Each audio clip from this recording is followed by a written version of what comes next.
الحمد لله رب العالمين والصلاة والسلام على أشرف المرسلين وعلى آله وأصحابه أجمعين. أما بعد، أيها الإخوة الكرام، نلتقي وإياكم في هذه الليلة المباركة، وليلتنا هذه هي الليلة 11 من شهر ذي القعدة لعام 41 و400 وألف للهجرة الموافقة للأولى من شهر يوليو لعام 20 و2000.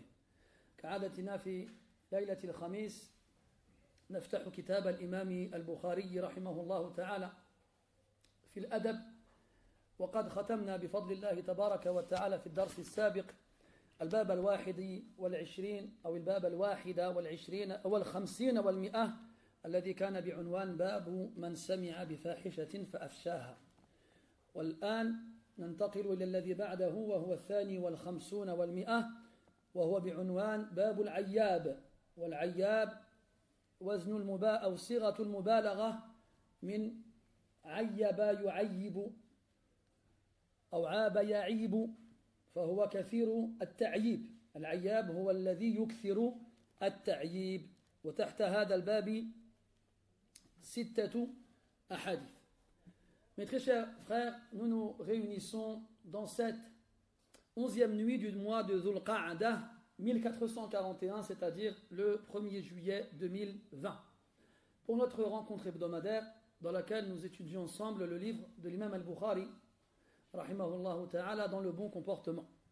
Nous avons pu, grâce à Allah, la semaine dernière, clôturer le 151e chapitre de ce livre-là, qui avait comme titre « Celui qui entend parler d'une turpitude et qui la répand ». Et on avait évoqué, notamment dans ce chapitre-là, différentes paroles attribuées à nos pieux prédécesseurs. Et ce soir, nous rentrons dans la lecture du 152e chapitre, qui a comme titre « Al-Ayyab ».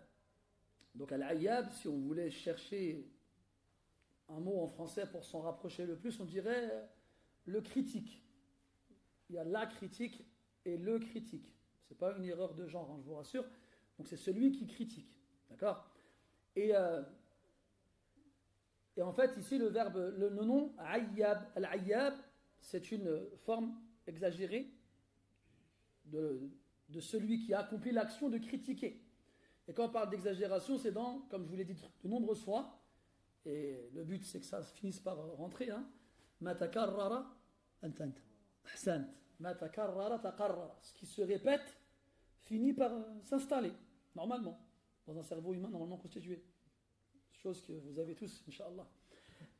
Et donc, on a dit que Ayyab, Fa'al, ça indiquait la multitude, c'est-à-dire la répétition exagérée de l'action. La répétition exagérée de l'action. Je sais qu'en français, on a ce genre de style avec des suffixes. Avec des suffixes. Qu'on emploie même dans notre argot quotidien. Exemple. On a celui qui vient du bled. C'est celui qui vient du bled, mais il est là, il travaille, il parle bien le français. Il a un petit accent, mais ça va, ça passe. On dit, il vient du bled. Puis on a celui qui vient du bled. Il ne parle pas le français. Il a un accent qui détruirait les tympans de n'importe qui. Comment on l'appelle, lui, le blédard. Vous avez remarqué ce suffixe-là, ar, généralement, il est utilisé dans les adjectifs pour indiquer l'exagération. Le crevard. D'accord ? Il y a le radin et il y a le crevard. Donc même dans l'argot parlé par tout le monde, ce genre de style existe.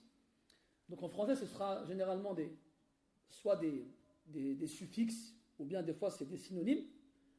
Regarde, celui qui boit de l'alcool par exemple, qui se saoule, il y a le stade de base, il y a l'ivrogne, puis il y a le stade supérieur, c'est le soulard. On ne va pas faire du français, mais vous avez compris le principe. Eh bien en arabe, c'est la même façon de faire. C'est-à-dire qu'il existe des formes qu'on va appliquer à l'adjectif pour lui donner une nuance. Et cette nuance-là, en l'occurrence, c'est l'exagération. Le fait que l'action soit accomplie beaucoup. Al-ayyab. Et ça vient du verbe soit aba, ya'ibu, ou bien ayyaba yu'ayyibu. qui veut dire critiquer. Critiquer une chose. Donc il y a celui qui va le faire une fois. تقول كما جاء في سنن الترمذي من حديث عائشة رضي الله عنها أن النبي صلى الله عليه وسلم ما عاب طعاما قط. Par exemple, jamais le prophète sallallahu alayhi wa sallam n'a critiqué un plat qu'on lui a proposé, qu'on lui a présenté. Jamais il a dit que c'était trop salé, trop sucré, trop chaud, trop froid, trop fade ou autre. Il l'a mangé. Et s'il ne le voulait pas, il ne le mangeait pas sans le critiquer. Ma'aba ta'aman qat. Jamais il n'a critiqué la moindre nourriture qu'on lui a présentée. Al-ayyab, c'est pas celui qui va se contenter de critiquer la chose une fois. C'est il va le faire à longueur de temps. Il va le faire à longueur de temps. Al-ayyab. Donc là, l'auteur, il a réuni sous ce chapitre-là 6 narrations. Certaines d'entre elles sont des marwiyat mawqoufa et d'autres sont des marwiyat marfou'a. وَلَقَدْ عَلِمْتُمُ الْفَرْقَ بَيْنَ الْعِبَارَتَيْنِ أَلَيْسَ كَذَلِكَ. Et vous connaissez, mashallah, qui a dit c'est toi? Et vous connaissez la différence dans ce texte, ce chapitre-là. Nous avons des traditions, des narrations élevées, on va rester là-dessus sur la traduction, et des narrations arrêtées. Et en arabe on dit marfou' et mawqouf. Et Akhoun Abu Bakr, wafaqahullah, il a dit, connaissez la différence. C'est quoi la différence entre le marfou' et le mawqouf? Aïwa. Ahsant, fatahallahu alayk. Donc quand on dit d'un hadith qu'il est marfou', d'une narration qu'elle est élevée, ça veut dire qu'elle s'arrête au prophète. C'est le prophète qui parle, alayhi salatu wassalam. Quand on dit de la narration qu'elle est arrêtée, mawqoufa, ça veut dire que celui qui parle, c'est un compagnon du prophète, alayhi as-salatu wassalam. وما للتابعي هو المقطوع وما للنبي هو المرفوع وما للتابعي هو المقطوع. Chez Al-Bayquni rahimahullah ta'ala. Ce qui s'arrête au prophète s'appelle le marfou', et ce qui s'arrête à autre que lui, c'est le maqtou'. Il y a le troisième aussi. Il y a le marfou', il y a le mawqouf et il y a le marfou'. Le marfou', le mawqouf et le maqtou'. Ça, c'est des ibarat, elles sont importantes, entre guillemets, pour celui qui va lire dans les livres de hadith. Il a besoin de savoir ces mots-là, qu'est-ce qu'ils veulent dire.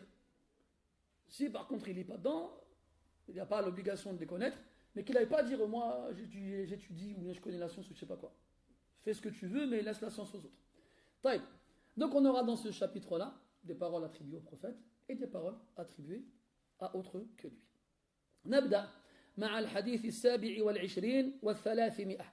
قال رحمه الله تعالى حدثنا عبد الله بن محمد قال حدثنا سفيان عن عمران بن ظبيان عن أبي تحيا حكين بن سعد أنه قال سمعت عليا رضي الله عنه يقول لا تكونوا عجلا مذاييع بذرا فإن من ورائكم بلاء مبرحا مكلحا ويجوز أن يقال مكلحا فإن من ورائكم بلاء مبرحا أو مبرحا مكلحا ويجوز أن يقال مكلحا وأمورا متماحلة ردحا.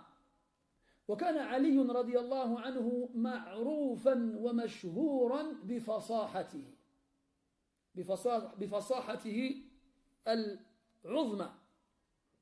هذا الأثر يحتاج إلى إيضاح لأنه يتكون بعبارات قل من يعيها ويفهمها. قال لا تكونوا عجلا. عجل هنا جمع عجول ومنه قوله تعالى وكان الإنسان عجولا من العجل خلق الإنسان من عجل والمقصود مبالغة فعول من عاجل أو عجول. نعم كغفور من غافر ففيه المبالغة. فالمبالغة في العربية لها عدة صيغ وكل صيغة تدل على معنى زائد. فالعجول هو الذي يستعجل في الأمر ولا يتريث ولا ينتظر ولا يصبر، بل كلما بلغه الخبر بادر إلى إفشائه. وهو المقصود هنا، لا تكونوا عجلا، يعني لا تستعجلوا، لا تبالغوا في الاستعجال. مذايع، مذايع هذا جمع مذياع، والمذياع اسم الآلة من أذاع يذيع، أو إن شئت فقل من ذاع يذاع، وهو الإفشاء.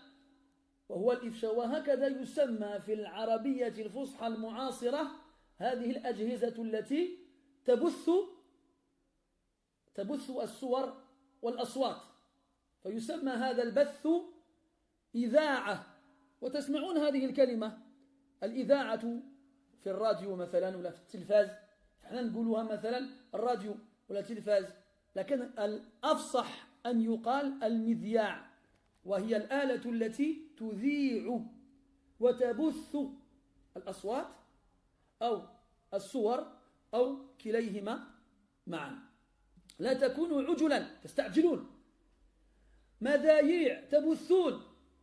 ثم قال بذرا، بذرا وهو جمع بذور، وهو كذلك الذي يفشي شيئا سمعه، الذي يفشي شيئا سمعه. وكذلك كثير من الناس أو قل عددهم في الأواني الأخيرة، كان قبل 10 سنين أو 20 سنة كان الناس يضعون في بيوتهم خارج بيوتهم ما يسمى بالدش، احنا نقولها البارابول، كان بعض العرب يسميها الدش، احنا المغاربة كنا نقول لها البارابول، من 16 أصنع احنا بارابول.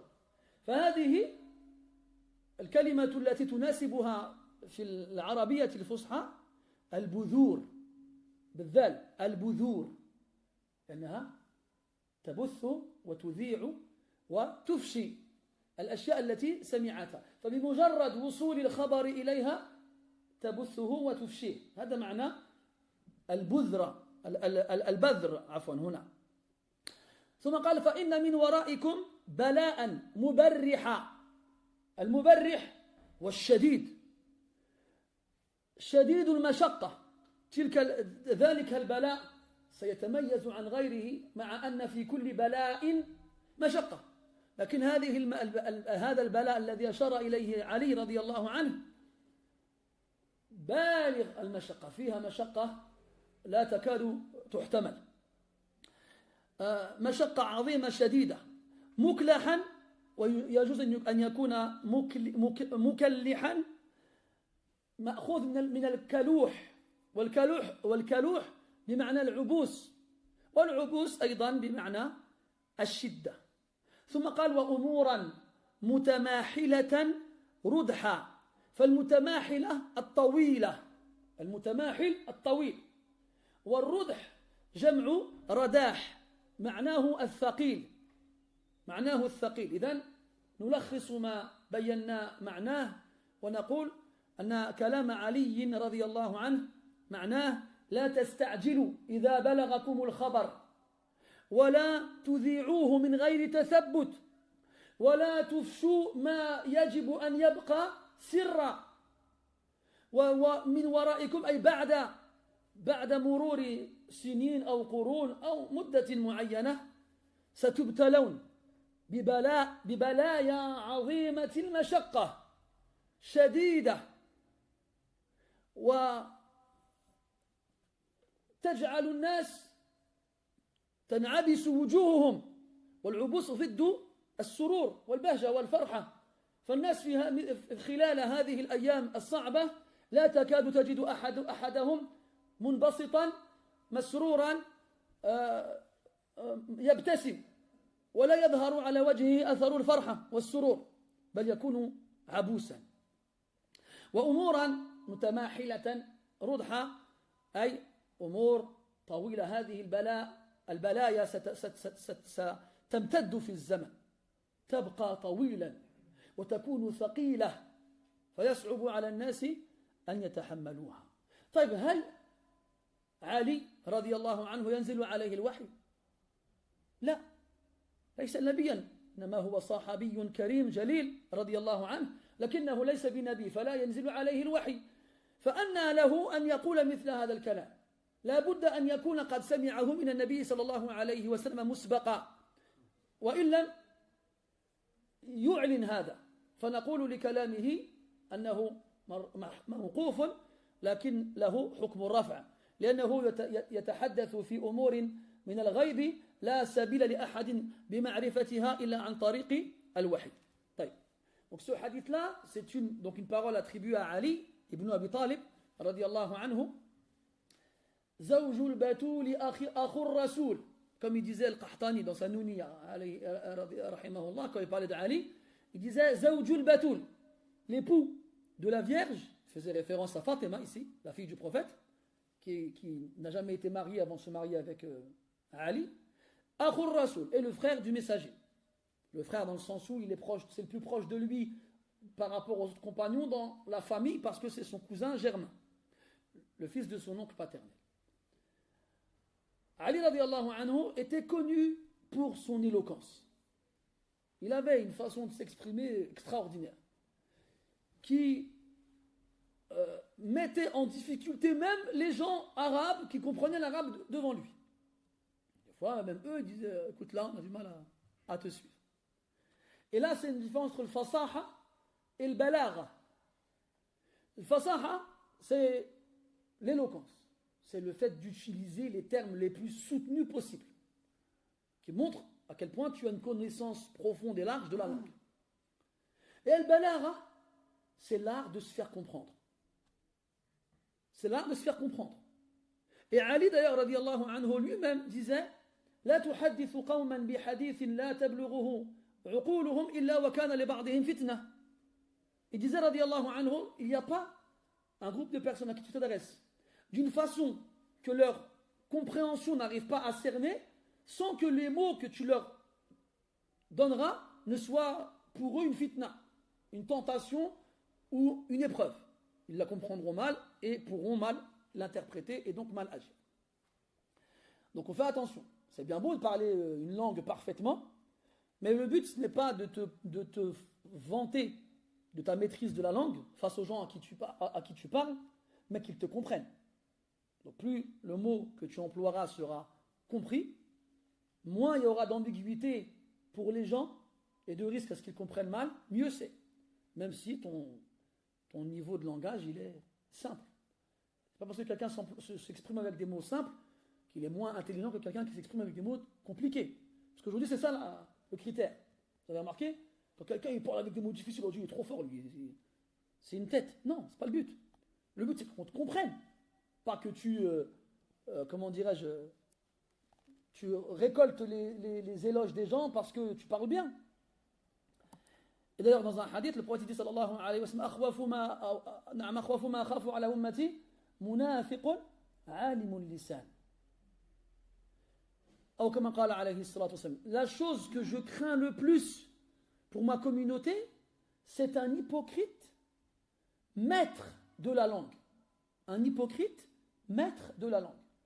C'est un hypocrite, donc c'est quelqu'un qui cache, qui montre une chose contraire à ce qu'il a en lui, et en plus qui maîtrise la façon de s'exprimer. Petite parenthèse, parce que ça a son importance dans le Coran, quand Allah il parle des hypocrites, il insiste beaucoup sur la façon de s'exprimer d'ailleurs. Dans le Baqarah, Allah dit subhanahu wa ta'ala, il y a parmi les gens des gens dont la parole te plaise, dont les paroles te plaisent ici-bas. Donc quand il parle. Puis dans Surat Tawbah, quand Allah il parle justement des hypocrites encore une fois, il dit que les croyants les écoutent. Et il y a parmi vous certains qui les écoutent beaucoup. Dans le Munafiqun, Allah Ta'ala dit s'ils disent, tu écoutes leurs paroles. Oh, il parle trop bien lui. Et enfin, dans Surat Muhammad, Allah Ta'ala dit وَلَوْ نَشَاءُ لَأَرَيْنَاكَهُمْ فَلَعَرَفْتَهُمْ بِسِيمَاهُمْ وَلَتَعْرِفَنَّهُمْ فِي لَحْنِ الْقَوْلِ. Et si nous avions voulu, nous te les aurions montrés, et alors tu les aurais reconnus par leurs signes respectifs. Mais sache que tu les reconnaîtras par leur langue fourchue, leur façon de s'exprimer. Pourquoi? Parce qu'ils disent des choses qu'eux-mêmes n'appliquent pas, ou bien qu'en vrai ils ne cautionnent pas. Et quand vous remarquez dans le Coran aussi, toujours avec les hypocrites, c'est eux qui parlent. Dans Surat al-Munafiqun, هم الذين يقولون لا تنفقوا على من عند رسول الله. Un peu plus tard, يقولون لئن رجعنا إلى المدينة ليخرجن الأعز منها الأذل. Et dans Tawbah, تعدوا حد القول بل بلغوا إلى حد الحلف. Et dans Surat Tawbah, ils ont dépassé le stade de simplement parler, ils jurent. يحلفون بالله سيحلفون بالله ولا يحلفون إن أردنا, toujours en train de jurer. Ils parlent. Fermons la parenthèse sur les hypocrites. Vous savez, les vieux prédécesseurs, ils considéraient qu'en moyenne, il fallait faire au moins un prêche par mois sur les hypocrites. Pour que les gens sachent les reconnaître. Pour que les gens connaissent leurs caractéristiques. Pour, premièrement, ne pas tomber dedans. Et deuxièmement, savoir les reconnaître quand ils apparaissent. Et qu'est-ce qu'ils sont nombreux aujourd'hui. On revient à la parole de Ali radiallahu anhu. Donc il a dit une phrase dont les mots sont peu nombreux, mais pourtant qui portent dont chacun d'entre eux porte un sens très très fort. Il a dit La takunu ujulan. L'ujul, ici, c'est le pluriel du mot ajul. Et ajul, c'est un adjectif qui est aussi soumis à une forme qui indique l'exagération. Tu prends le nom d'Allah Ta'ala, Ghaffar. Ghaffar, c'est celui qui pardonne beaucoup. Et Al-Ghafour, c'est celui dont le pardon est immense. Et Al-Ghafir, c'est celui qui pardonne. Donc la base c'est Ghafara. On a l'adjectif qu'on va faire évoluer sous différentes formes pour lui apporter des nuances supplémentaires. Donc Ajul, c'est dans ce sens-là. Fa'oul, ça veut dire que ça vient de al-isti'jal, al-ajala. Al-ajala, c'est la précipitation. L'être humain, il est pressé. Il ne patiente pas. Allah dit dans le Coran, Khuliqal insanu min ajal. L'être humain a été créé pressé. Sa'urikum ayati fala tasta'jilun. Wa kana al-insanu ajula. Et l'être humain, il est pressé, très pressé. Donc, al-ajul, c'est celui qui est trop pressé. Il y a plusieurs stades dans la précipitation. Il y a un stade de base, puis après, on monte en intensité. Et al-ajul, c'est celui dont la précipitation est exagérée. Je vois la différence entre l'ajjal, al-qiyas, ce serait celui qui se précipite beaucoup. Il va faire ça de nombreuses fois. Al-ajul, c'est celui dont la précipitation est forte. La takunu ujulan. Ne soyez pas trop pressés. Ne faites pas que votre précipitation soit exagérée si on voulait essayer, en tant soit peu, d'être fidèle au terme de base. Madhayi'. Madhayi'. Madhayi', c'est encore un pluriel. C'est le pluriel de mizya'. En arabe, on a des mots, ce sont des formes qui sont déjà faites, qu'on va appliquer à des adjectifs pour leur rajouter donc une nuance. Et parmi ces formes-là, on a ce qu'on appelle ismu al-ala. Ismu al-ala, qu'est-ce que c'est? C'est le nom qu'on va utiliser pour désigner l'objet, l'outil, l'appareil. Par exemple, tu prends le verbe fataha, qui veut dire ouvrir. Tu lui appliques le wazn mif'al, qui appartient à ces formes du nom qui désigne l'objet, en fonction de l'action, et on dira miftah. Donc pour l'outil qui servira à ouvrir, on l'appellera miftah, la clé. Fakka, fakka, ça veut dire désosser, démonter, séparer. On va lui appliquer cette forme-là, mif'al. On a deux formes, mif'al et mif'al. Et on aura mifak. Quel outil sert à démonter les trucs? Ah, vous êtes aussi bricoleur que moi? Le tournevis. Merci. Avant on disait total vis, moi j'ai le tournevis. Hein? Vous avez ni le vis, ni le tournevis, ni la vis, ni Elvis, ni le Lévis, ni...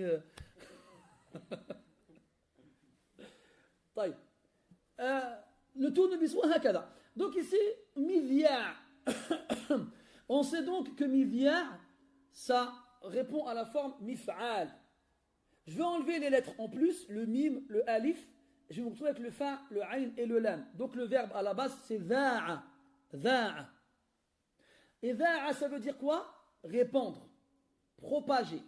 Et al-midya' c'est l'outil qui sert à propager, à répandre.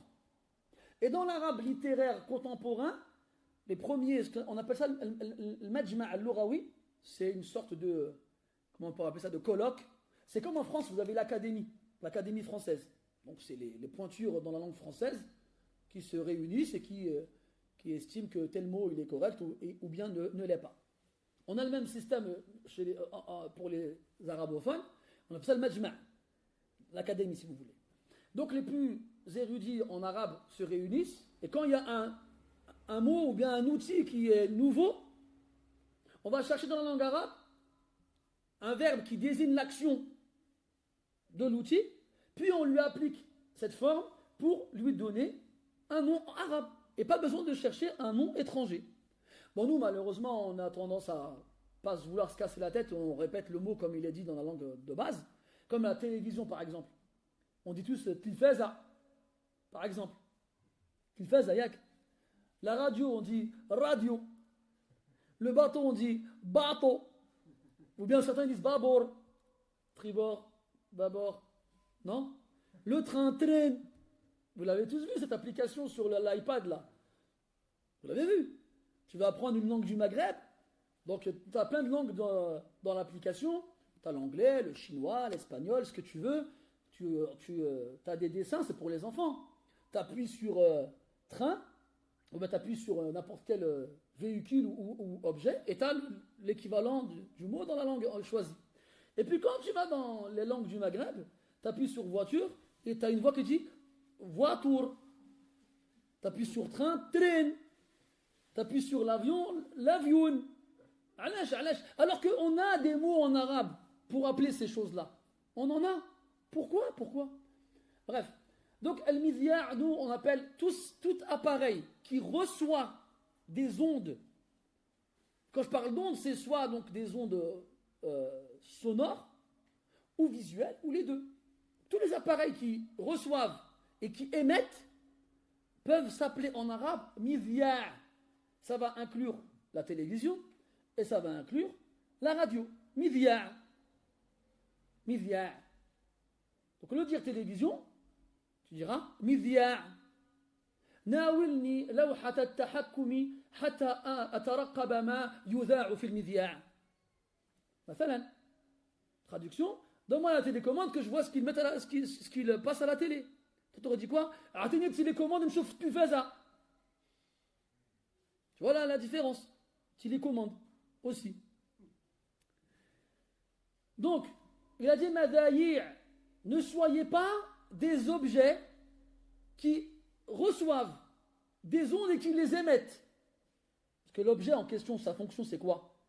C'est de recevoir et de diffuser.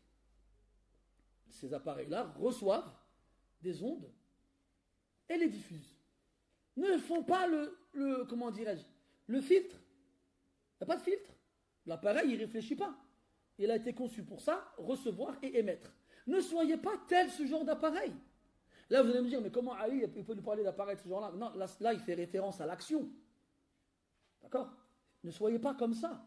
Ne soyez pas comme un appareil qui n'a comme fonction que d'émettre instantanément, de diffuser instantanément ce qu'il vient de recevoir. Premièrement, ne vous précipitez pas, n'exagérez pas dans votre précipitation. Deuxièmement, ne transmettez pas instantanément ce que vous venez de recevoir.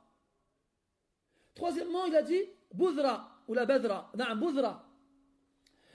Al-boudr, c'est le pluriel de bouzour. Et al-boudr, c'est celui qui divulgue un secret dès qu'il l'a entendu. مجرد وصول السر إليه بادر يفشيه.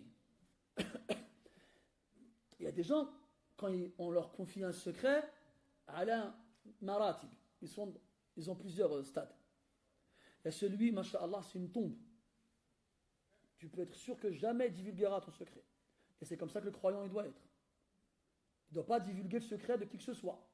Si on a placé notre confiance en lui jusqu'à lui confier une part de notre intimité, c'est pas pour trahir sa confiance et aller divulguer ses secrets à qui veut l'entendre. Non. Donc le croyant, quand on lui confie un secret, il doit le garder. Le deuxième, c'est celui qui fait une lutte intérieure. Il veut garder le secret, mais au fond de lui, il y a une voix qui lui dit vas-y, dis-le à une personne, c'est tout. Vous connaissez l'histoire du roi Midas? Vous connaissez l'histoire du roi Midas? Comme quoi, il a... Enfin, ça se trouve, je confonds, mais on va enlever le nom, je ne suis pas sûr que c'est lui. Mais dans tous les cas, on lui a confié un secret et il ne devait pas le divulguer. Et ça le démangeait tellement, il s'est dit quoi? Qu'est-ce que je vais faire? Il a cherché le plus loin possible un puits, abandonné au milieu de nulle part. Il est parti au bord du puits et il a crié dedans son secret. Puis après, il a recouvert le puits, il est parti, il s'était soulagé. Ah, c'est bon. T'as vu, on dirait que c'est un poids, on dirait que tu n'arrives pas à le garder le secret. Il y en a qui font vraiment une lutte intérieure contre eux-mêmes pour ne pas divulguer le secret. C'est presque plus fort qu'eux. Eh bien, toi, en exerçant cette lutte contre toi-même, tu es récompensé par Allah. Mais il ne faut pas divulguer le secret pour autant. Mais il y en a comme ça, malgré tout, à la fin, ils craquent. Et ils finissent par cracher le morceau. Et le troisième, c'est lui l'incapable de garder un secret. Incapable. Et tu lui dis ce que tu as à lui dire, elle dit, machallah, t'inquiète pas. Hein. Puis dès que tu es parti, t'es au courant de ce qu'il m'a dit là? Tout de suite, ça part directement. Ben c'est lui, Al-Bouzour. C'est celui qui va divulguer un secret dès qu'il l'entend. Dès qu'il l'entend. Regardez les trois caractéristiques auxquelles il fait référence. Ne vous précipitez pas. Que votre précipitation ne soit pas exagérée. Donc là, il ne nous interdit pas d'être précipité, ou de se précipiter. Mais il nous dit, si vous devez vous précipiter, faites attention à votre précipitation. Puis après, il parle du fait de diffuser ce qu'on a reçu, sans filtre, sans réfléchir. Et enfin, il dit, celui qui ne sait pas garder un secret. Et quand tu cumules ces trois éléments-là, tu te retrouves avec un fléau dans notre société actuelle, notamment à travers les réseaux sociaux, où tout le monde se permet non seulement de propager les informations sans confirmer est-ce qu'elles sont réelles, exactes ou non, qui se précipite à le faire, surtout avec nos téléphones aujourd'hui. C'est un jeu d'enfant. En un claquement de doigts, tu reçois l'information, le fichier, l'image, la vidéo, l'audio, et boum! Et là, tout le monde le reçoit dans son téléphone en même temps. Tout le monde. Tout le monde. Il y a des gens, des fois, le fichier en question, ils ne l'ont même pas encore ouvert, qu'ils l'ont déjà transféré. C'est fort quand même. Alors qu'Allah il dit In ja'akum fasiqun binaba'in fatabayyanu. Si un pervers vient à vous avec une information, confirmez avant d'agir. Avant de prendre en compte l'information donnée, prenez en compte déjà la personne qui vous l'a transmise. Est-ce que c'est une personne de confiance? Puis ensuite, l'information, filtrez-la. Essayez de voir si effectivement, elle est authentique. Vraiment, elle est authentique. Vous vous rendez compte qu'aujourd'hui, on trouve sur Internet des tutos qui sont faits par des journalistes qui nous apprennent justement à filtrer les informations. Informations qu'on appelle aujourd'hui des fake news. Aujourd'hui, maintenant, tu as le jeu info intox. C'est devenu un jeu. Donc, je suis là, je te propose, c'est le but du jeu, je te fais des propositions d'informations qui paraissent tout aussi folles les unes que les autres. Et tu dois deviner si ce sont des vraies informations ou non. Par exemple, il y a un chien dans les Alpes, il a fait des pizzas avec un oiseau. Info ou intox? Toi, tu as envie de dire intox, c'est pas possible, ça ne fait pas des pizzas. Mais aujourd'hui, il va savoir. J'aimerais bien goûter cette pizza. Al-Muhim, dans tous les cas, donc toi, donc, à une époque où on a des logiciels qui traitent l'image d'une façon extraordinaire. Quand on était petit, quand on regardait les films d'horreur par exemple, c'était de la pâte à modeler, les effets spéciaux.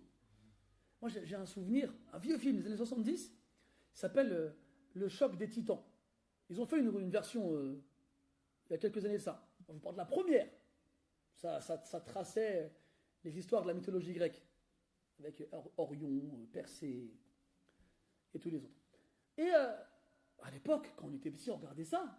Tu voyais des monstres sortir de la mer. Tu dis, oh, il y a un monstre, le Cyclope, je me rappelle. Quelqu'un a vu le film? Tu n'as même pas vu, je t'en trouve. Je vous parle de la première version. Ah oui, tu l'as pas vu? Tu l'as vu? Il y avait le Cyclope. C'était un bonhomme en pâte à modeler. Que toi, tu aurais pu faire à la maternelle quand tu avais de la pâte à modeler. Mais comment c'était fait? Wow, les effets spéciaux sont exceptionnels. Mais tu le vois aujourd'hui, tu as envie de jeter des pierres sur la télévision. Pourtant, à l'époque, on trouvait ça exceptionnel. Aujourd'hui, avec ton téléphone, tu peux faire mieux que les productions hollywoodiennes de l'époque. Tout seul. Les effets spéciaux. D'ailleurs, il y a plein de gens qui se sont fait avoir avec des montages de ce genre-là. Puis en même temps, on s'est moqué d'eux, hein, parce qu'ils y ont cru. On reçoit une vidéo d'une sirène qui est en train de siroter un jus sur le bord d'une plage, et puis comme d'un coup, lorsqu'elle a remarqué qu'on la filmait, elle a plongé dans la mer et elle a disparu. Alors, regarde, après, t'as vu, les sirènes existent. Question, est-ce que les sirènes elles existent? Ah, je sais.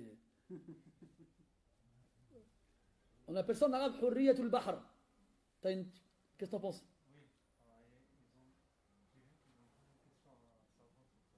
Et qu'est-ce qu'il a répondu? Que ça existait? Ah, tu peux quoi? Voilà, tu vois? Toi, tu trouves une sirène, lui, il a dit quoi? Tu peux la manger. Mais là, la réponse, elle indique que le savant, il est en train de lui dire, écoute, les sirènes, apparemment, ça n'existe pas. Nous, on veut que manger, nous. La question, si je trouve une sirène, est-ce que je peux la manger? Bizarre comme question. Eh bien, Al-Antaki, il a créé un livre, il est très très particulier. Ce livre-là s'appelle Al-Mustatraf. Fi kulli fannin tarf. Ou shay min hada al-qabil. Il a une théorie. Vous savez que la surface recouverte par l'eau sur Terre est de 70%. Et que toutes les formes de vie terrestres ont un équivalent dans l'eau, dans la mer. Et qu'il y a plus de formes de vie dans la mer qu'il y en a sur Terre. Jusqu'à aujourd'hui encore, avec les profondeurs et les abysses de l'océan, on découvre tous les jours des nouvelles formes de vie. On a des chiens de mer, on a des éléphants de mer, on a des chevaux de mer, les hippocampes, on a des vaches de mer, on a des porcs de mer. Pourquoi on n'aurait pas des humains de mer? C'est une théorie. Et on a dans certains livres d'histoire, Ibn Kathir, entre autres, il en parle dans le Bidaya wa Nihaya, comme quoi il y a des témoignages de savants qui disent avoir vu des sirènes. Bon, après, moi je vous donne ça comme ça, c'est juste une petite... vous en faites ce que vous voulez, je n'affirme rien, je n'infirme rien, mais des fois, il ne faut pas se précipiter, justement. Là, on parle de se précipiter. On aura tendance à affirmer, d'un point de vue catégorique, ça n'existe pas. Ça n'existe pas.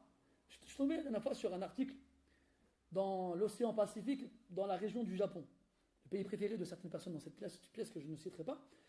Et il y a une sorte de monstre marin qu'ils appellent le Ningen. Tu connais Ningen? Bon, Ningen, en vrai, ça veut dire humain en japonais.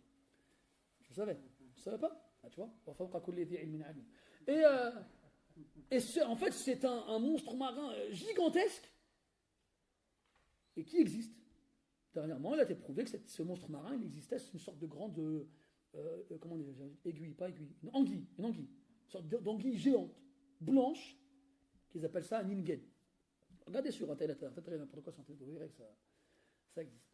Donc ça, il y a 10 ans, je t'aurais dit que cette bête-là, elle existe, tu m'aurais ri au nez. Tu m'aurais dit n'importe quoi. On trouve des calamars géants dans la mer. Et Allah a dit, وَيَخْلُقُ مَا لَا تَعْلَمُونَ. Garde ça en tête. Et il crée ce que vous n'imaginez même pas. Tous les jours aujourd'hui, moi j'aime beaucoup regarder le monde animal et les formes de vie les plus extraordinaires possibles. Et en fait, on se rend compte que les Pokémon et compagnie, ils ont aucune originalité. Nous, on se disait à l'époque, ils ont inventé des bêtes farfelues qui n'existeraient jamais. Ben, ce qu'on trouve sur Terre dépasse de loin ce qui est sorti de l'imagination de ces dessinateurs. Pourquoi je vous parle des Pokémon là? Pourquoi les sirènes, les Pokémon, les sirènes pourquoi j'ai parlé des sirènes? Ah, vous vous souvenez plus, Yahya? Non, c'était pas ça, mais je me rappelle. Tu m'as rappelé ce dont je parlais. Donc je disais qu'avec les effets spéciaux actuels dont on dispose dans nos appareils, n'importe qui peut faire un film digne de Spielberg et te l'envoyer en te faisant croire que c'est une réalité. Toi, tu tombes dans le piège. Hop, copier-coller, transfert à tous mes contacts. Et à la fin, les gens se moquent de toi. Mais t'es rigolo ou quoi, toi? C'est pas vrai, ton truc. Et tu te fais avoir. Donc il ne faut pas tomber dans le piège. Surtout à notre époque. Surtout à notre époque. L'époque du faux. L'époque des effets spéciaux. L'époque de l'intox. L'époque du manque de confiance. L'époque de l'hypocrisie. L'époque du mensonge. Il ne faut pas tomber dans ce piège-là. Et on ne cesse de le répéter. Et malheureusement, comme disait le poète, لَقَدْ نَادَيْتَ لَوْ أَسْمَعْتَ حَيًّا وَلَكِنْ لَا حَيَاةَ لِمَنْ تُنَادِ. Tu as certes appelé, dans le cas où tu appelais quelqu'un de vivant, mais malheureusement, il n'y a pas d'ouïe à celui que tu appelles. Elle est là la triste réalité. Donc, ici, Ali radiallahu anhu nous dit ne vous précipitez pas quand l'information vous parvient. Tarayathou, patientez, attendez, prenez, faites, levez le frein à main. Analysez l'information. Mettez-y des filtres. Regardez de qui elle vient et sur quoi il se base. Est-ce qu'il y a un moyen de confirmer ou de prouver le contenu? Ne la transmettez pas sans savoir ce qu'elle contient. Ne soyez pas un simple appareil qui a comme fonction de recevoir et de diffuser. Et enfin, respectez le secret. Il y a des choses que les gens ne veulent pas que ça se diffuse. Toi, tu le reçois, tu l'envoies. Est-ce que la personne qui est dans cette vidéo-là, elle accepte, elle tolère, elle veut devenir malgré elle la star d'un fait divers? Elle n'a rien demandé à personne. Très souvent, elle a été filmée à son insu. Très souvent, les gens ils ne se rendent même pas compte qu'ils ont été filmés. On les filme comme ça. Elle a été filmée comme ça, on ne le sait pas. Puis elle se retrouve à faire le buzz sur les réseaux sociaux. T'aimerais toi qu'on fasse ça pour toi? Tous ici présents, dans des états secondaires, on va être différent de ce qu'on est en temps normal. T'imagines, toi, je viens au moment où tu es le plus détestable, parce que, je sais pas, moi, t'as mal dormi, ou bien t'as mal aux dents, ou bien t'as faim, ou bien on t'a énervé, ou bien j'en passe et d'autres. Puis je viens et je te taquine, c'est pas le moment où il faut taquiner, tu t'énerves, tu commences à crier, à t'énerver, à vociférer, comment on dit? Postillonner. Et moi, à ce moment-là, hop, je te filme discrètement. Regarde ce fou, ce sauvage, cet animal, ce drogué. Je crois qu'il a pris de la drogue. Je crois, à ce qui paraît, il a pris des extasies. Et là, je lui fais dire ce que je veux à l'image. Hop, je l'envoie sur WhatsApp. Et demain, tu es une star sur Internet. Et ça, cette parole, elle vient d'un homme qui ne reçoit pas la révélation. Et qui a vécu il y a 14 siècles. Est-ce qu'il est possible qu'ils connaissent l'avenir? Non. Personne ne connaît l'avenir. Allah dit dans le Coran, قُلْ لَا يَعْلَمُ مَنْ فِي السَّمَاوَاتِ وَالْأَرْضِ الْغَيْبَ إِلَّا اللَّهِ وَالْأَرْضِ الْغَيْبَ إِلَّا اللَّهِ. Allah il dit au prophète, dis, nul sur terre ne connaît l'invisible des cieux et de la terre, en dehors d'Allah Azza wa Jalla. En dehors de lui, personne ne connaît l'invisible. Dans les cieux et sur terre, personne. وَلَوْ كُنْتُ أَعْلَمُ الْغَيْبَ لَاسْتَكْثَرْتُ مِنَ الْخَيْرِ وَمَا مَسَّنِيَ السُّوءُ. Et si vraiment je connaissais l'invisible, c'est ce qu'Allah demande de dire au prophète, il lui ordonne de dire, si je connaissais vraiment l'invisible, alors mes biens se seraient multipliés et aucun mal ne m'aurait jamais touché. Alors, comment est-ce que Ali peut dire une parole pareille? Tout à l'heure, on a dit que quand Ali, radiallahu anhu, quand autre que le prophète parle, on appelle sa parole soit mawquf, soit maqtu' en fonction de la personne qui parle. Mais quand dans ce cas-là, c'est un compagnon qui traite d'une affaire en rapport avec le monde de l'invisible, eh bien, on lui attribuera le jugement de la parole du prophète. C'est-à-dire que même s'il n'a pas dit le prophète a dit, on considérera que cette parole-là, elle vient du prophète. Parce que c'est le seul accès au monde de l'invisible à travers la révélation qui lui parvient. Le seul moyen de savoir quoi que ce soit sur l'invisible, c'est à travers la révélation. Allah dit dans le Coran subhanahu wa ta'ala, Alimul ghayb, fala yudhiru ala ghaybihi ahada, illa man irtada min rasul. Le connaisseur de l'invisible, il ne divulgue l'invisible à personne, sauf celui qui l'agrée parmi les messagers. Donc le seul qui aura accès à une partie, je dis bien une partie de l'invisible, qu'Allah Ta'ala aura choisi de lui divulguer, c'est celui qui reçoit la révélation. On continue, il n'a pas fini, Ali radiallahu anhu, il dit فَإِنَّ مِنْ وَرَائِكُمْ بَلَاءً مِنْ وَرَائِكُمْ yani après vous, dans un futur proche ou lointain. Wal-bala, c'est l'épreuve. Une épreuve terrible. Et regardez comment il l'a décrite, comment il a caractérisé. Il a dit mubarrihan mukliha. Al-mubarrih, c'est quelque chose de terrible, dont la difficulté est énorme. Une épreuve terrible qui va engendrer une difficulté énorme. Wal-muklih, ça vient de l'kalouh. Et le kalouh, c'est celui dont l'état psychologique est visible sur les traits de son visage. Quand tu es heureux, quand tu es joyeux, quand tu es content, tu souris. Les traits de ton visage, ils sont comment on pourrait dire ça? Ils sont détendus, merci, c'est le mot que je cherchais. À l'inverse, quand tu es contrarié, préoccupé, effrayé, inquiété, soucieux ou autre, ça se voit sur ton visage aussi. Généralement, c'est l'inverse. Tes traits, ils sont fermés les uns sur les autres. Tu es comme ça, tu plisses les yeux, ça se voit que tu réfléchis, ça se voit que tu as mal à la tête, ça se voit que tu es préoccupé. L'abous, comme dans le verset Abasa wa tawalla. Abasa, c'est être renfrogné ou bien froncer les sourcils, qui indique un mécontentement. Wal kalouh, dans ce sens-là. Et le kalouh, pour être plus précis d'un point de vue linguistique, c'est en rapport avec les lèvres. T'as remarqué, on a tous un réflexe quand on est préoccupé, ou bien quand on est touché par une difficulté, on se mord les lèvres. On se mord les lèvres, bon, vous avez compris le truc, je ne vais pas vous faire les différentes façons de se mordre les lèvres par Soufiane à 23h11 et 26 secondes, mais on est expressif. On est expressif, ça se voit sur nous. Donc, quand on avait. T'as vu surtout les maghrébins, quand on avait, on fait tout plein de grimaces avec nos bouches là. Tu fais comprendre à l'autre que tu as envie de le manger, tu t'imagines en train de le mâcher dans ta bouche. Et al-kalouh, ça fait justement référence aux lèvres. Allah dit dans le Coran Talfahu wujuhahumun nar wa hum fiha kalihun. Kalihun. Le feu consumera leur visage et ils y seront avec les lèvres pincées. En enfer. Et Ibn Mas'ud dit que la lèvre inférieure sera détendue au maximum et la lèvre inférieure sera rétrécie au maximum. Je ne sais pas si tu peux imaginer une image pareille. Donc il y a un rapport avec la bouche, la lèvre. Et comme on a parlé juste avant de mashaqqa, de shidda, de difficulté, de quelque chose de terrible, c'est quelque chose qui sera visible sur les visages des gens.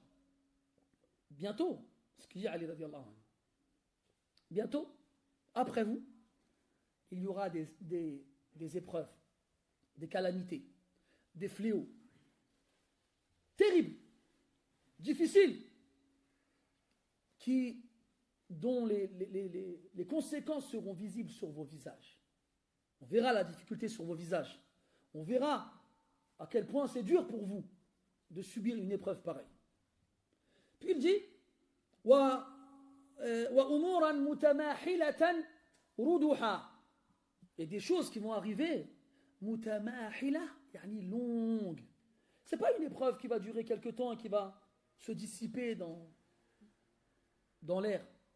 Non, elle va durer longtemps. Mutamahila tawila. Elle va durer longtemps. Et aussi, elle sera radah, yani thaqila, elle sera lourde. Donc quand on vivra une époque pareille, où l'épreuve que les gens subiront sera terrible, sera dure à supporter au point où ce sera visible sur le visage des gens. Et en plus de ça, elle va durer dans le temps et elle sera lourde à supporter. Eh bien, lorsque ce genre d'épreuve vous touchera, ne vous précipitez pas à transmettre et à diffuser les informations qui vous parviennent et à trahir les secrets qu'on vous confie. T'as vu tout ce qu'on a dit avec quelques mots? La takunu ujulan madhayi' budra fa inna min waraikum bala'an mutamahilatan bala'an mubarrihan mukliha wa umuran mutamahilatan rudha. Et là tu dis Allah, ça fait peur. Ça fait peur. Et ça normalement cette parole de Ali radiyallahu anhu, on en fait une khutbah pour faire comprendre aux gens la catastrophe qu'il y a entre nos mains, qu'on appelle le smartphone. On vivait beaucoup mieux avant. Même si, subhanallah, dans un cours de usul fiqh dernièrement, il y a un cheikh qui nous disait, bon, je ne vais pas rentrer dans les détails, mais c'est très intéressant. Il parle de al-masalih al-mursala. Donc il y a المصالح المصلحة المرسلة الكمالية الحاجية et الضرورية. Bon, c'est quelque chose d'assez difficile à comprendre, mais il donne des exemples. Il parle des intérêts communs pour les gens. Ces intérêts-là, ils traversent différents statuts à travers le temps. On prend l'exemple du téléphone.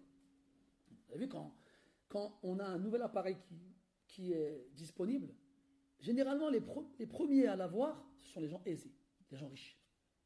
Les autres, ils ne l'ont pas. Parce que quand ça arrive, c'est très cher généralement.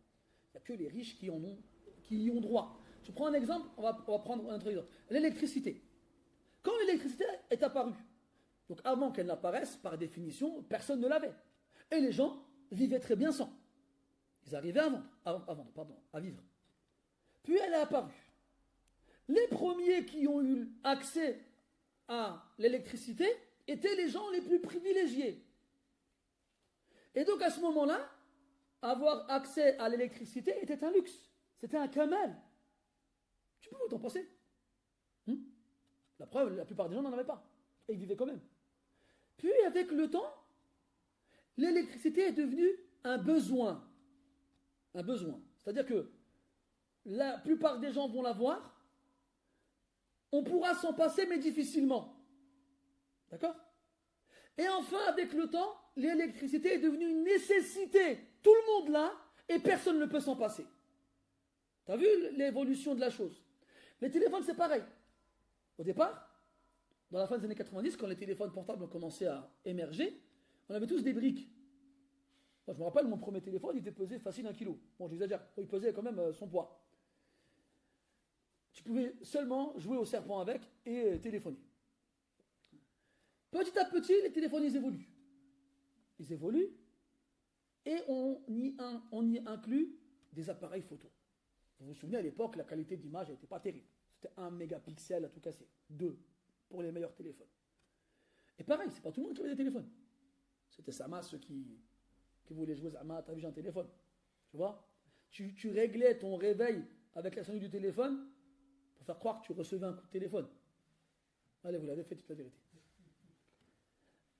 Et aujourd'hui, on arrive à un stade où le téléphone est le plus perfectionné possible et où tout le monde l'a. Tout le monde l'a. Parce qu'aujourd'hui, avec le téléphone, on fait tout. Vous avez sûrement vu, vous, à la télé ou bien sur Internet, tous les appareils qu'on a dans un téléphone. Avant, il te fallait une imprimante, un ordinateur, un scanner, un fax, un téléphone, une radio, un Walkman, un magnétoscope, une télé. Maintenant, tu as un téléphone. Et ça contient tous ces appareils-là.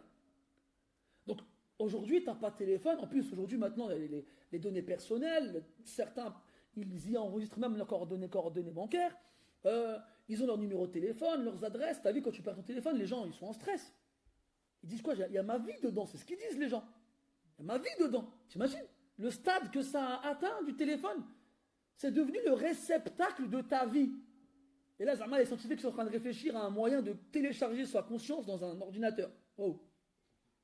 C'est quoi la prochaine étape? Pour moi, ça ressemble à un robot, quoi. Bref, c'est devenu une nécessité. On l'a dans la main tout le temps, le téléphone. Tout le temps. Et malheureusement, c'est comme le raisin. Soit on en fait du jus, soit on en fait du vin. Et tu pourras boire autant de jus que tu voudras, tu ne finiras jamais sous. Alors que si tu bois un peu de vin, tu connais la fin. Eh bien, le téléphone, c'est la même chose. C'est le même système. Il peut servir à énormément de bien, comme il peut servir à énormément de mal. Et le principe de présence de bien et de mal dans le même élément est soumis à la règle de la règle yughallabu janibu al-hadar. يعني إذا استوى الخير والشر في جنس واحد أو الطهارة والنجاسة أو الحل والتحريم في جنس واحد يغلب جانب النجاسة أو جانب الحذر كما قرره الأصوليون. Ça c'est une règle juridique.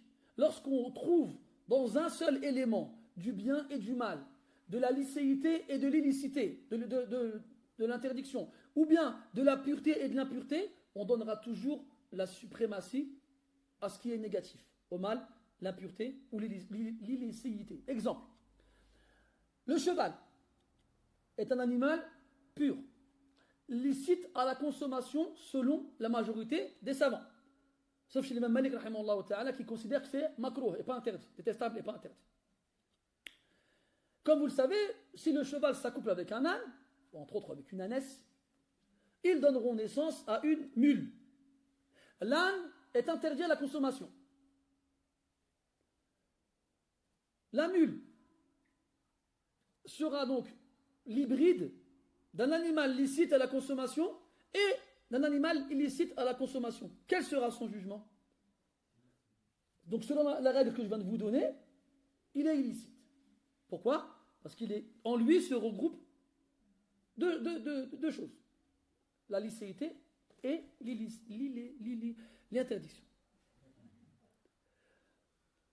Eh bien, si on appliquait ce principe-là, Allah dit dans le Coran وَيَسْأَلُونَكَ عَنِ الْخَمْرِ وَالْمَيْسِرِ أو يسألونك بدون واو يسألونك عن الخمر والميسر قل فيهما إثم كبير ومنافع للناس وإثمهما أكبر من نفعهما. Il t'interroge au sujet du vin et de l'argent facile, des jeux d'argent facile, le maïsir. C'est une meilleure traduction que les jeux de hasard. Réponds, il y a en eux un grand péché, comme il y a aussi en eux des intérêts pour les gens. Vous savez que les poètes, à l'époque, chez les Arabes, pour trouver l'inspiration, ils buvaient. Ils buvaient de l'alcool, du vin, puis après, ils déclamaient des vers de poésie à n'en plus finir. Donc, ils y trouvaient des côtés positifs. Mais c'est comme aujourd'hui, en France, la consommation d'alcool, elle n'est pas interdite, mais pourtant, elle est réglementée. Celui qui va conduire, il n'a pas le droit de dépasser un certain taux d'alcoolémie. On nous parle sans cesse des pathologies qui sont dues à l'excès de consommation d'alcool, notamment les cirrhoses, les ulcères, j'en passe et d'autres. Et donc on fait bien comprendre aux gens, d'ailleurs même les médecins le disent, si vous voulez être en bonne santé, ne buvez pas, ne fumez pas. Il leur manque plus que de leur dire allez à la mosquée et vous serez encore mieux. C'est quoi qu'il en soit, donc voilà. Donc à cause du fait que dans cet élément-là, il y ait du bien et du mal, il a été interdit. On ne va pas regarder le bon côté de la chose, on va regarder que le mauvais. Donc normalement, si on appliquait ce principe sur ces outils, ces appareils diaboliques, et je pèse mes mots, on ne devrait pas en avoir. Mais malheureusement, aujourd'hui, c'est devenu un outil indispensable. Tu ne peux plus t'en passer. En plus, là, avec le Covid-19, vous avez vu, il favorise les paiements comment dirais-je, sans contact, pour éviter toute contamination potentielle. T'imagines? Bon, bien sûr, ils n'interdisent pas, mais si tu peux payer avec ta carte, c'est mieux. Et maintenant, les gens, ils ont dans leur téléphone, ils ont des applications pour pouvoir payer directement avec le téléphone. C'est ça le truc. Et qu'est-ce qu'on va faire demain quand ils vont démocratiser les Google lunettes là? Vous connaissez les Google lunettes là, avec la réalité augmentée. Zama, vous ne connaissez pas Zama. Zama, moi je. Bon, en gros, ils vont vendre des lunettes où tu as Google qui est actif tout le temps et qui va analyser ton champ de vision et te donner en temps réel des informations sur tout ce que tu vois. Par exemple, je vois vos têtes. Toi, tu habites à tel endroit. Toi, tu es né là-bas. Toi, ton groupe sanguin, c'est tel truc. Toi, tu choses du 26. Bon, je ne sais pas une blague, hein, c'est juste un exemple. Je ne sais pas, tu choses du combien. Tu peux faire du 26 si tu veux. Ou bien tu vas dans la rue, tu as un magasin, les horaires d'ouverture, qu'est-ce qu'ils vendent, est-ce qu'ils ont tel. Ça, c'est un projet qui. Ce verre, il va te finir par tomber. C'est un projet qui est en cours d'exécution, ça arrive. Enfin, Allah Ta'ala, il sait mieux. Et tu verras tout le monde dehors avec les lunettes. En train de regarder partout comme ça. Ah, peut-être que la voiture que tu as achetée hier, j'ai vu dans ton compte en banque que tu as payé concessionnaire. Hein. D'accord. Vous vous rendez compte dans quelle vie on va vivre? Nous, on est en train de voir ça avec des yeux pleins d'étoiles, c'est exceptionnel, c'est le futur. Mais non, en vrai, c'est la prison, en vrai. Où tout le monde a accès aux informations de tout le monde. Allah, par sa miséricorde, il nous fait oublier. Il a fait de l'oubli pour lui un défaut, c'est pour ça qu'il n'oublie pas. وَمَا كَانَ رَبُّكَ نَسِيًّا subhanahu wa ta'ala. Et pour nous, c'est un défaut et aussi une qualité. T'imagines, on serait condamné à jamais oublier quoi que ce soit? Toutes nos peines, toutes nos tristesses, toutes nos déceptions, toutes nos rancunes, toutes nos rancœurs, et elles nous hantent l'esprit à longueur de temps. On finirait tous pendus sous des arbres. Mais par sa miséricorde, Allah, il nous fait oublier. Et c'est une grâce de pouvoir oublier les choses qui nous font mal et qui nous font de la peine. Mais même ce genre d'appareils qui passent leur temps à tout enregistrer, eh bien même cette grâce qu'Allah te fait sera mise de côté.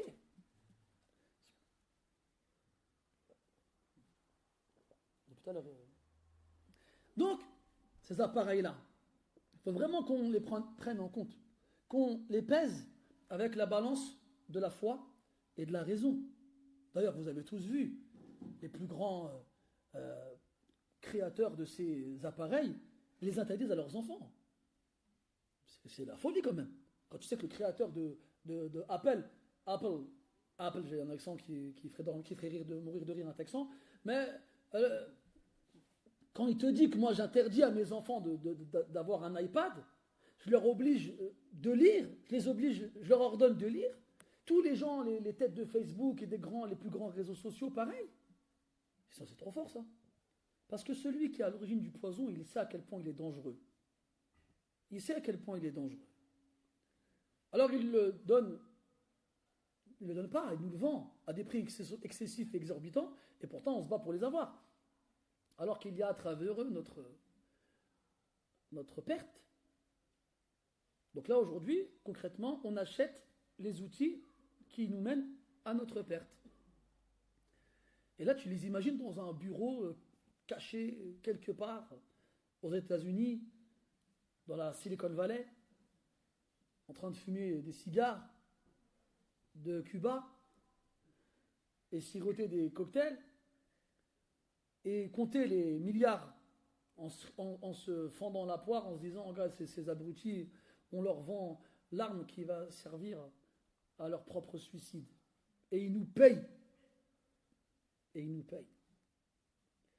Donc à ce moment-là, mes chers frères, est-ce que nous sommes tombés nous aussi bas et que nous aussi nous suivons la masse? Vous connaissez le mouton de Panurge? Tu connais? Non, pas. Enfin, vous connaissez, mais vous ne connaissez pas ce nom-là. C'est le principe du troupeau qui suit la première bête qui va se jeter dans le précipice et le reste du troupeau, il suit. Panurge, c'est le nom du berger en fait. C'est pas le nom d'un paquet de poissons panés qui vendent à un prix pas mal à Lidl. C'est le nom du berger qui a jeté son troupeau dans le dans le précipice. Le premier, il est parti, et le reste, il a suivi. Et le reste, il a suivi. كم بقي ربع ساعة. طيب. قال رحمه الله تعالى: حدثنا محمد قال حدثنا بشر بن محمد قال حدثنا عبد الله قال حدثنا إسرائيل بن أبي إسحاق عن أبي إسحاق عن أبي يحيى عن مجاهد عن ابن عباس رضي الله عنهما أنه قال: إذا أردت أن تذكر عيوب صاحبك فاذكر عيوب نفسك. ما أجملها من كلمة.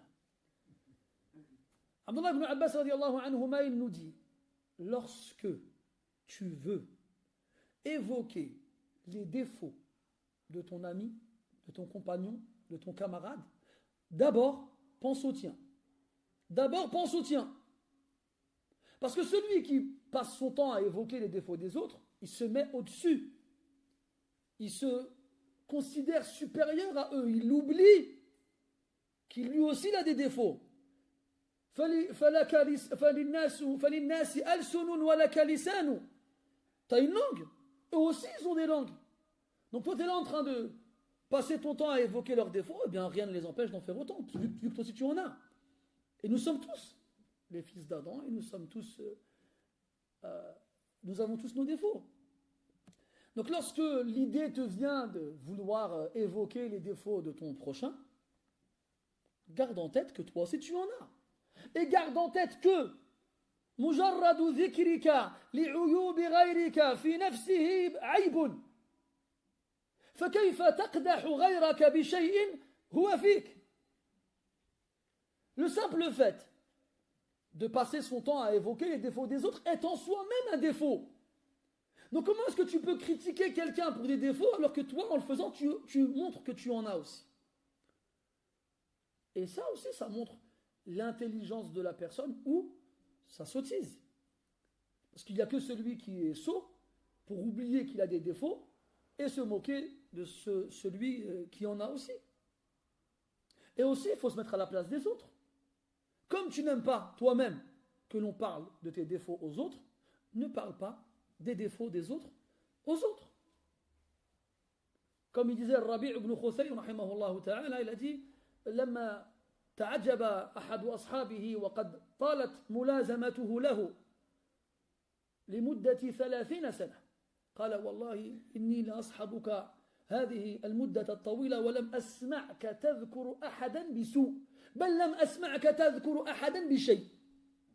تعجب، والله يحق له أن يتعجب من مثل هذا. الربيع بن خثيم رحمة الله عليه, je vous l'avais déjà dit, c'était un homme exceptionnel dont les compagnons, malgré le fait qu'il l'ait accompagné pendant des années, 30 ans, imagine-toi, tu es avec quelqu'un pendant 30 ans, tout le temps. Ils se sont étonnés de ne jamais l'avoir entendu évoquer qui que ce soit en mal ou bien du tout. Quand même, ça fait 30 ans que je t'accompagne, tu n'as jamais entendu parler de quelqu'un, jamais. Alors il répondait, rahimahullah: أنا لست عن نفسي راضيا فكيف أنشغل بغيرها. Il a dit: je ne suis pas satisfait de ma propre personne. Comment pourrais-je alors me préoccuper de quelqu'un d'autre que ma propre personne? C'est ce qu'on devrait se dire tous quand on a envie de montrer du doigt les gens en mettant en évidence leurs défauts. Nous aussi on a des défauts. Et les gens aussi ont des doigts. Et ils s'en servent très bien en les pointant vers les autres. Et comme il disait un homme que j'ai rencontré il y a longtemps à la mosquée, il disait: quand tu pointes du doigt quelqu'un, il y en a 3 qui vont dans ta direction. Tu vois? Il y en a un, ton index que tu pointes vers la personne, et les 3 autres que tu plies dans ta main, eh bien, eux, ils vont dans la tienne. Et comme un autre me disait, l'oreille la plus proche de ta bouche, ben, c'est la tienne. Bref, Abdullah ibn Abbas radiallahu anhuma nous dit: quand tu veux évoquer les défauts de quelqu'un, pense d'abord au tien. Ça va peut-être te rappeler que il vaut mieux que tu t'abstiennes de parler. قال رحمه الله: حدثنا محمد قال حدثنا بشر قال أخبرنا عبد الله قال حدثنا أبو مودود عن زيد مولى قيس الحذاء عن عكرمة عن ابن عباس رضي الله عنهما في قوله عز وجل: ولا تلمزوا أنفسكم قال لا يطعن بعضكم على بعض. Ici Abdullah ibn Abbas radiallahu anhuma nous explique le sens d'un verset du Coran, le 11e de Suratul Hujurat, les appartements, le 49e chapitre du Coran, où Allah dit وَلَا تَلْمِزُوا أَنفُسَكُمْ. On en a vu ensemble سبق معنا عندما فسرنا سورة اللمزة أن اللمزة والهمزة اختلف العلماء في تعريفهما، ومنهم من قال أنهما بمعنى واحد وهو الطعن في الغير إما بالكلام أو بالإشارة أو بالحركة.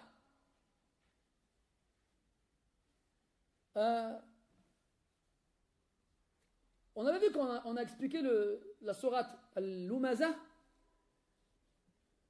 que dans le verset Wailul likulli humazatil lumaza, donc il y a le hamz et il y a le lamz. Et les savants divergent sur leur sens. Il y en a qui disent que al-lamz c'est se faire des signes avec les yeux, comme on a dans sa Tawbah. الذين يلمزون المتطوعين من المؤمنين في الصدقات. Ils font des signes avec leurs yeux. Regarde. Ils font des signes avec les clins d'œil comme ça, comme dans la fin de Al-Mutaffifin. إن الذين آمنوا إن الذين أجرموا بارك الله فيك إن الذين أجرموا كانوا من الذين آمنوا يضحكون وإذا مروا بهم يتغامزون. Donc الهمز, اللمز et الغمز. Et les trois termes ici font référence à une critique envers autrui, mais de nature différente. Soit elle sera verbale, tu as vu, il est comme ci, il est comme ça. Soit elle sera gestuelle, tu vois, tu fais des signes comme ça, oh il est gros, oh il est petit, oh il est comme ça, oh il a un long nez, oh il a des grandes oreilles, tu fais des gestes, ou bien tu fais des allusions oculaires. Genre, tu veux pas, il est là, tu veux pas qu'il nous surprenne. Tu vois, on se fait des clins d'œil comme ça. Après, tu vois, on rigole ensemble intérieurement, discrètement, sans se faire remarquer. Donc Allah dit وَلَا تَلْمِزُوا أَنفُسَكُمْ. Ne vous critiquez pas les uns les autres. Et là, si on faisait une traduction littérale, on dirait ne vous critiquez pas vous-même. Comment est-ce qu'on peut se critiquer soi-même? Eh bien, on part du principe où le croyant est le miroir de son frère. Et donc, si tu critiques ton frère, indirectement, tu te critiques toi-même. Et ce principe, Allah, il y fait référence dans Surat An-Nur. Quand il dit, subhanahu wa ta'ala, لولا إذ سمعتموه ظن المؤمنون والمؤمنات بأنفسهم خيرا. Si seulement lorsque vous l'aviez entendu, ça fait référence au ragot, à la calomnie, dont Aïcha radiallahu anha a été victime, si seulement lorsque vous l'aviez entendu, les croyants et les croyantes avaient pensé du bien d'eux-mêmes. Comment cela? Je dis, t'es au courant, Abdurraouf il a fait ça? Non, Abdurraouf il n'a pas fait ça. Ah bon? Pourquoi? Parce que moi je ne l'aurais pas fait. Si moi je ne l'aurais pas fait, si moi je ne l'avais pas fait, laissez ne pas les rêves, si moi je ne l'avais pas fait, eh bien Abdurraouf aussi ne va pas le faire. Parce que tu dois penser du bien de ton frère comme tu en penses de toi-même. Et dans Surat Nur, pareil, à la fin de la Surat, Allah Ta'ala dit ليس عليكم جناح أن تأكلوا جميعا أو أشتاتا فإذا دخلتم بيوتا فسلموا على أنفسكم تحية من عند الله مباركة طيبة. Lorsque vous rentrez les uns chez les autres, saluez-vous vous-même. Je ne veux pas te saluer toi-même. Pourquoi Allah a dit saluez-vous vous-même? Parce qu'en fait, quand tu salues ton frère, bah, tu te salues toi-même. Se saluer, c'est se déclarer les uns aux autres qu'on n'a rien à craindre les uns des autres. Salam, la paix. Tu n'as rien à craindre de moi, avec moi tu seras en sécurité. Comme j'attends de ta part de la sécurité vis-à-vis de moi, eh bien sache que c'est ce que tu auras de ma part. Et si les croyants ils réfléchissaient ainsi, leur relation serait meilleure. Quand toi on vient, on te dit ouais lui il a dit ça, lui il pense ça, lui il fait ça. mais ce ne sont que des paroles. Dis-toi, attends, est-ce que moi j'aurais fait ça? Non, j'aurais pas fait ça quand même. Non, non, c'est pas vrai. Il fait pas ça. Il fait pas ça. C'est comme ça qu'on devrait réagir. D'ailleurs, dans l'histoire du verset sur la Nur, le premier que j'ai évoqué, Abu Ayyub al-Ansari, radiyallahu anhu, il était avec son épouse. Il était avec son épouse chez eux. Après que la calomnie portée sur Aïcha commençait à être diffusée parmi les gens. Et là, la femme d'Abu Ayyub a dit à son mari, tu penses que c'est vrai? Et là, Abu Ayyub, il s'énerve. Tu dis quoi? Il dit, c'est qui la meilleure? C'est toi ou c'est Aïcha? Ah là, elle lui répond, bah, c'est Aïcha. Et toi, tu l'aurais fait ou tu l'aurais pas fait? Ah non, moi, je l'aurais pas fait. Et Aïcha va le faire. Et là, Allah, il a appuyé cette mentalité avec le Coran. Dans des versets que tous les croyants lisent, génération après génération, jusqu'à la fin des temps. Mais on ne doit pas se contenter seulement de les lire, on doit les appliquer. Toi, tu es là, dans ta petite vie simple et classique, et on te parle de gens qui font des choses que peut-être tu ne feras jamais, toi. En mal, et toi, tu n'as pas vu ce mal-là chez ces personnes-là. Au lieu de te dire, ah, quand même, cette personne-là, je ne l'ai jamais vu faire le moindre mal. Du moins, un mal que moi, je n'oserais pas faire en privé et encore moins en public. Donc non, je ne peux pas croire aux choses pareilles. Mais non, aujourd'hui, malheureusement, on a des paraboles. Je vous l'ai dit, je ne l'ai pas dit tout à l'heure, je l'ai dit en arabe, je ne l'ai pas dit en français. Al-Boudr, dans la parole de Ali, radiallahu anhu, tout à l'heure. Je vous ai parlé des madhayi', des appareils à émission et à réception, donc à diffusion. Mais en arabe littéraire contemporain, la parabole, pas la figure de style en français, hein. L'appareil, la grosse assiette qu'on a tous connue dans les années 90 et les années 2000 dans nos balcons. Quand vous voulez regarder 2M, ou bien la première chaîne de l'Algérie, ou bien de la Tunisie, ou bien d'autres pays du coin. On avait tous dans nos balcons, ou bien sur nos toits, des paraboles. Donc les Maghrébins, ils appelaient ça parabole. Au Moyen-Orient, ils appellent ça douche.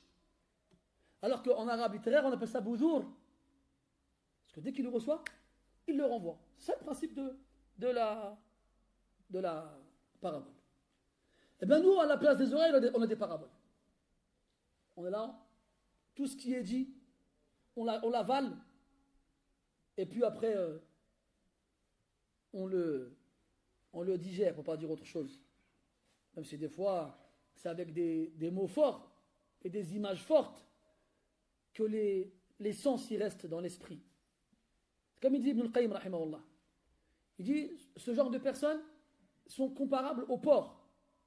Tu lui ramènes de la nourriture raffinée, savoureuse. Il n'en veut pas. Tu lui ramènes des déjections, du sang, il va s'en régaler. C'est ça. Il va voir 99 bonnes choses en toi, il va les balayer d'un revers. Il va voir une chose de mauvaise en toi, et il va te considérer comme la pire des personnes. Ça, c'est quand il la voit. Qu'est-ce qu'on doit dire quand il ne la voit pas, mais qu'on lui rapporte et qu'on ne lui prouve pas, et que lui ne cherche pas à voir si c'est vrai? Ya subhanallah. Donc, avant d'évoquer les défauts des autres, souviens-toi que toi aussi tu en as. Non, la talmizu anfusakum. Donc ça partait de ce principe. Il ne faut pas critiquer les autres parce que ça revient de critiquer toi-même. Et une société ne peut pas prospérer, ne peut pas s'épanouir correctement lorsque, en son sein, les gens se méprisent hypocritement. Vas-y, hypocritement? Ouais. On va dire oui. Qu'est-ce que tu en penses, Ali? De façon hypocrite. C'est-à-dire que on est tellement lâche, couard, qu'on est incapable d'être francs les uns envers les autres. Donc quand on se reçoit, lorsqu'on s'accueille, c'est tout sourire, alors qu'en fait nos cœurs se méprisent. Nos cœurs se méprisent les uns les autres. Et c'est grave. C'est grave. وَلَا تَلْمِزُوا أَنفُسَكُمْ. Il a dit, لَا يَطْعَنْ بَعْضُكُمْ عَلَى بَعْضٍ. Ne vous critiquez pas les uns les autres. At-ta'n, je l'avais déjà dit, en arabe, c'est poignarder. Ta'ana ar-rajulu ay awlaja fihi khanjarah. C'est quand tu fais pénétrer la lame de ton épée dans le corps de ton opposant. C'est ça le ta'ana à la base. Puis on lui a donné un sens abstrait. Lorsque tu blesses, même en employant ça en français, quand tu critiques quelqu'un, tu le vexes, on dit tu l'as blessé. Tu l'as blessé. Tu lui as fait mal. Parce que tu as parlé de lui, ou tu as parlé sur lui, ou tu l'as critiqué.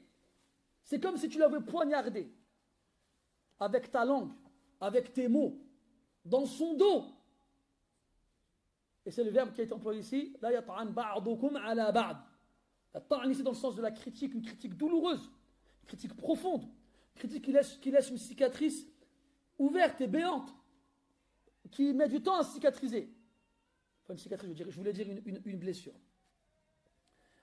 قال رحمه الله حدثنا محمد قال حدثنا موسى قال حدثنا وهيب قال أخبرنا داود عن عامر قال حدثني أبو جبيرة ابن الضحاك قال فينا نزلت في بني سلمة ولا تنابزوا بالألقاب قال قدم علينا رسول الله صلى الله عليه وسلم وليس منا رجل إلا وله اسمان فجعل النبي صلى الله عليه وسلم يقول يا فلان فيقولون يا رسول الله إنه يغضب منه. Et on traitera ce hadith-là la semaine prochaine, Inch'Allah ta'ala, parce que c'est l'heure de l'appel à la prière. نسأل الله عز وجل أن يبصرنا بعيوبنا ولا يشغلنا بعيوب غيرنا وأن يصلحنا جميعا وأن يجعلنا إخوانا متحابين. Qu'Allah Ta'ala il nous fasse voir nos propres défauts et qu'il ne nous fasse pas et qu'il fasse que nous ne nous préoccupions pas des défauts des autres et qu'il fasse de nous des frères qui s'aiment mutuellement. سبحانك اللهم وبحمدك أشهد أن لا إله إلا أنت نستغفرك ونتوب إليك وصلى الله على نبينا محمد وعلى آله وأصحابه أجمعين والحمد لله رب العالمين وبارك الله فيكم.